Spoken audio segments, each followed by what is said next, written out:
You've heard the phrase a lot lately, democratic socialist. It's suddenly very common on the left. Bernie Sanders has called himself a democratic socialist. So has New York congressional candidate Alexandria Ocasio-Cortez. She's the woman that the DNC chair, Tom Perez, recently said this about. She represents the future of our party. Alexandria's victory was just a remarkable reminder of the depth that we have in the Democratic Party. Okay, so democratic socialism is the future, but what is democratic socialism? We thought it'd be worth pausing for a minute to find out. Democratic socialism is not, by the way, a wing of the Democratic Party, at least not yet. It's an entirely separate movement with its own national organization, the Democratic Socialists of America. 2 years ago, the DSA endorsed Bernie Sanders and opposed Donald Trump, but did not endorse Hillary Clinton. So at times, it has been antagonistic to the Democratic Party. What did democratic socialists believe? There's no formal platform, but the outlines are pretty clear. Democratic socialists support socialism, state ownership of major industries. That would include healthcare, technology, manufacturing. Some of them explicitly support communism. The co-chair of Portland, Oregon's chapter of the DSA recently tweeted this, quote, "As a DSA chapter co-chair, I just want to set the record straight for a minute. Communism is good." But democratic socialism is about more than economics. The DSA's official Twitter account demands reparations for African Americans in the form of free and open enrollment at public colleges, retroactive forgiveness of student loans, and a guaranteed lifetime minimum income. The DSA has also called for an end to all immigrant deportations everywhere in the United States. In New York, the DSA has demanded the abolition of profits, prisons, cash bail, and borders. Not all democratic socialists have the same views on everything, but that gives you some idea. Unlimited, uncontrolled immigration into the U.S., coupled with race-based reparations, the abolition of prisons, and by extension, law and order itself, and a massive expansion of the welfare state financed by an economic system that does not recognize profit. How would that work exactly? Has it ever worked in any country in the world? Those suddenly seem like relevant questions. At this pace, a democratic socialist could get the Democratic nomination at some point and be elected president. So we thought it was a perfect moment to speak to possibly the most famous of all advocates for democratic socialism, Cornel West. He's a professor at Harvard. He's an honorary co-chair of the Democratic Socialists of America, and he joins us tonight. Cornel, thank you for coming on. No, thank you, and it's good to be in dialogue with you once again, though, brother. Yes, it is. So to give us some sense of what democratic socialism is, can you point to an example, an extant example of it that works? Venezuela seems like an example of democratic socialism. Would you say that it is? And if so, does it work? No, I don't think that democratic socialism as an ideal has been able to be embodied in a larger social context. There's different forms of it. Some are bad, some are medium, some are better. But the fundamental commitment is to the dignity of ordinary people and to make sure they can live lives of decency. So it's not an ism, no, brother. It's about decency. It's about fairness. Right. It's about the accountability of the powerful vis-a-vis those who have less power. At the workplace, women dealing with the household, gays, lesbians, trans, black people, indigenous peoples, immigrants. How do we ensure that they are treated decently and that the powerful don't in any way manipulate, subjugate, and exploit them? Well, I mean, if that's what democratic socialism is, then I'm basically on board. I do think that ordinary people, middle-class people, ought to have dignity. And I think that our current systems make it hard for them to have dignity. So I agree with all of that.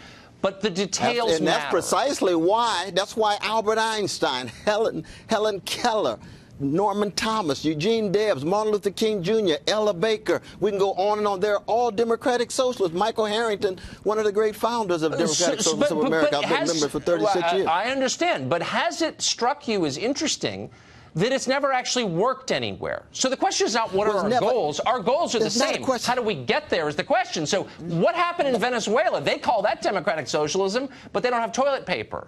And it's less equal than ever.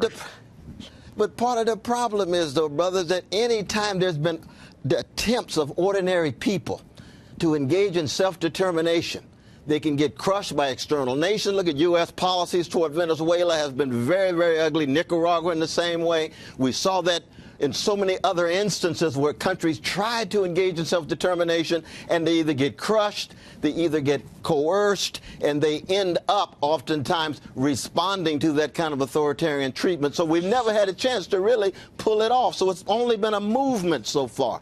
It's an attempt to resist the greed at the top, the racism, the sexism, the homophobia, the various ways in which humanity is violated rather than affirmed.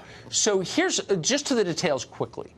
The DSA of New York, which is certainly one of the biggest in the country, recently said... And thank God for Sister Alexandria. She's my dear sister and comrade. Absolutely. So they said that they're against borders, profits, and prisons. What would a country without prisons look like? What would you do with murderers, for example, or rapists? Where would you put them with no prisons?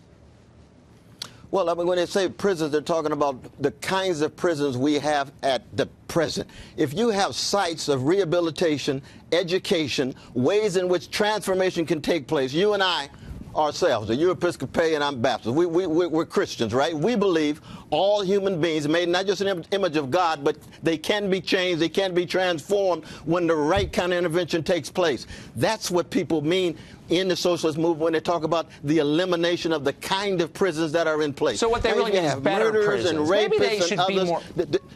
Okay, so what about borders, though? You can have isolation, you can have distance, but you don't give up on them. And most importantly, you don't view them in a vicious, through the lens of being less than human, that they can bounce back, they can be better.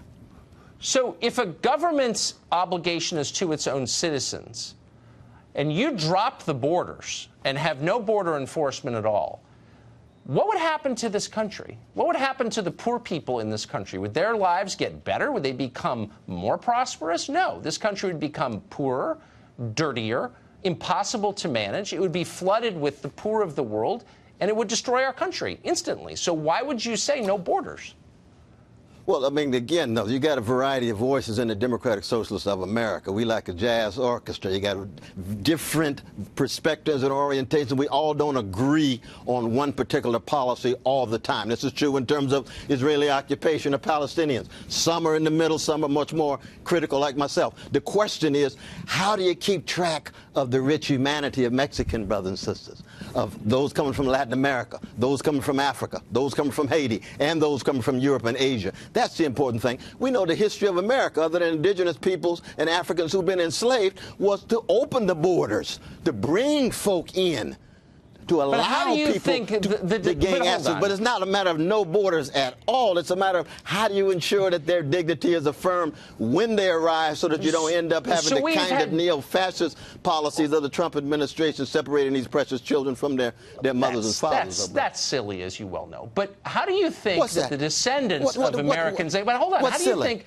the descendants of American slaves benefit when you bring in 25 million illegal immigrants from the third world? Does that elevate poor Americans? I don't see any evidence that they get richer or happier when you bring in more poor people. You ignore their problems. That's why we don't pay any attention to their problems anymore. My dear brother, but if we were having this discussion 100 years ago and you had millions of people coming from Jew-hating Europe, Irish-hating Britain, and Ireland, I mean, all the folk who came into the making of slices of this nation, did it not allow for the kind of coming together in which poor and working people would be able to straighten their backs up and speak with dignity and decency about issues that affect all of us? That's the history of the nation, with the exception of the African slaves and the precious indigenous peoples. So the idea that somehow now that the immigrants are here, and a lot of the immigrants who've only been here 1 or 2 generations now become the definitive authority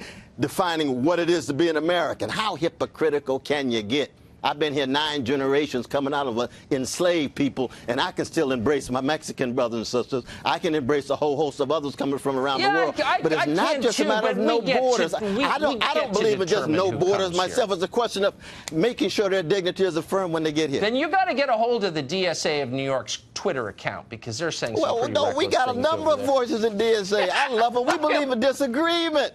We believe in disagreement. You were just talking about disagreement in terms of defending civil liberties. I believe in protecting civil liberties. Yours, mine, Page's, Bernie Sanders, Mumia Abu-Jamal's, a whole host of folk. But we have to be consistent. It can't just be right-wing. You always lose me at the end, Cornel. Thank you so much for coming on. I hope you will come back. Cornel West.